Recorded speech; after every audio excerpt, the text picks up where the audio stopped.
நமஸ்தே. இந்த வீடியோவில் lower எக்ஸாமோட application எப்படி ஃபில் பண்ணுறதுன்றதை பார்க்கலாம்.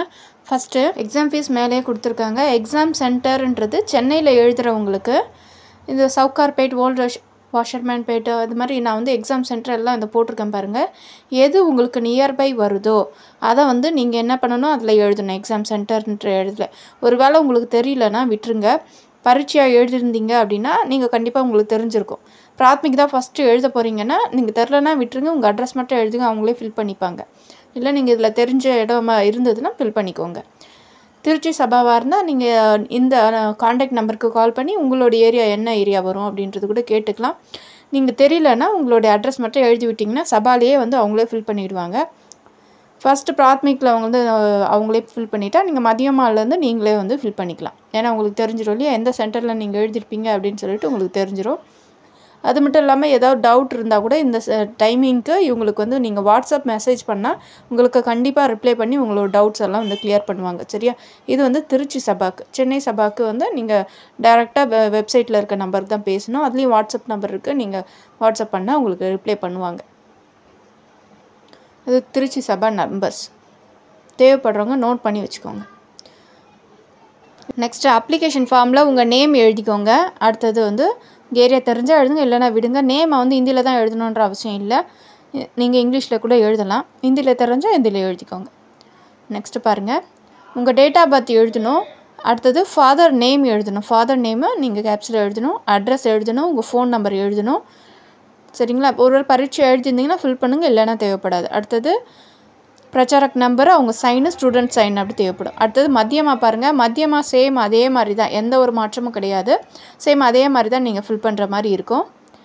நேமு, எக்ஸாம் ரோல் நம்பரு, உங்கள் நேமு, அட்ரெஸ்ஸு இதெல்லாம் வந்து சேம் மத்தியமாகவும் அதே மாதிரி தான். பிராத்மிக்கோடைய டீட்டெயில்ஸ் எழுதணும். சரிங்களா? நெக்ஸ்ட்டு ராஷ்யா பாஷா பாருங்கள். Exam centre name, exam roll number நீங்கள் எழுதக்கூடாது, அவங்க எழுதுவாங்க.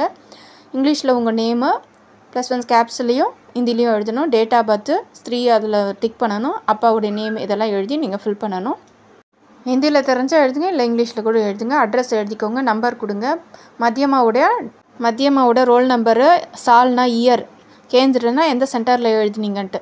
ஒரு ஆள் ஜூட் இருந்ததுன்னா ஜூட்டுக்கான டீட்டெயில்ஸ் எழுதணும். ஜூட்டுனா எக்ஸப்ஷன். மத்தியமாக எழுதாமல் டேரெக்டாக ராஷ்டிரபாஷா எழுதுகிறாங்களோ அவங்களுக்கானது அந்த சுலக்க நீங்கள் கட்டிடணும். ஜூட்டை நீங்கள் கட்டிடணும். அடுத்தது தினக்னா டேட்டு, அதை அக்ஷர்னா நீங்கள் சைன் பண்ணணும். சேம் அதே மாதிரி தான். ராஷ்டிரபாஷோட பேக் சைடில் எல்லா டீட்டெயிலும் எழுதியிருக்காங்க. ஃப்ரீஸு எங்கே நீங்கள் பே பண்ணணும், எந்த டேட்குள்ளே பண்ணணும், ஜூட்டோட கண்டிஷன்லாம் என்ன அப்படின்றத பேக் சைடில் எழுதியிருக்காங்க. அதை நீங்கள் ரெஃபர் பண்ணி பாருங்கள். மத்தியமாலேருந்து எதுலேருந்து நீங்கள் பண்ணிவிட்டு இதெல்லாம் வந்து உங்களுக்கு எலிஜிபிளாக இருந்தால் தான் நீங்கள் வந்து அப்ளை பண்ண முடியும், இல்லைனா பண்ண முடியாது. சரிங்களா? 50% மார்க் எடுத்துருக்கணும். செகண்ட் லாங்குவேஜ் கண்டிப்பாக இந்தியா இருக்கணும். சரிங்களா? அவங்க அட்டஸ்டேஷன் வாங்கியிருக்கணும். கண்டிப்பாக நீங்கள் HM கிட்ட அட்டஸ்டேஷன் வாங்கி வந்து சப்மிட் பண்ணணும். அதெல்லாம் நீங்கள் சப்மிட் பண்ணாதான் உங்களுக்கு வந்து எக்ஸாமுக்கு ராஷ்டிரபாஷா அலோவ் பண்ணுவாங்க. நெக்ஸ்ட்டு பிரவிஷிகா பாருங்கள். பிரவிஷிகாவில் ஃபோட்டோ ஓட்டணும். மற்ற டீட்டெயில்ஸ் எல்லாம் சேம் தான். நேமு, டேட் ஆஃப் பர்த்து, அப்பாவுடைய நேமு, ஸ்ரீ ஆர் புருஷத்தை டிக் பண்ணணும். இதெல்லாம் வந்து சேம் தான்.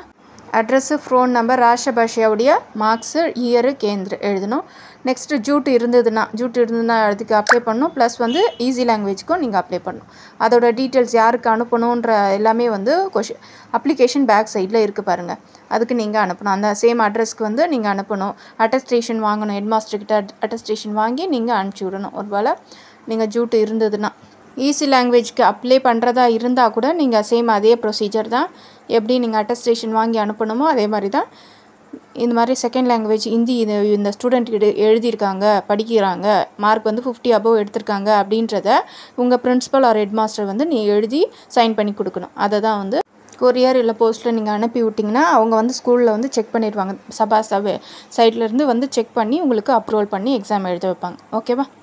ஏதாவது டவுட் இருந்ததுன்னா எனக்கு கமெண்ட்டில் கேளுங்க. கண்டிப்பாக நான் ரிப்ளை பண்ணுறேன். வீடியோ பிடிச்சிருந்தா யூஸ்ஃபுல்லாக இருந்தால் லைக் பண்ணுங்கள்.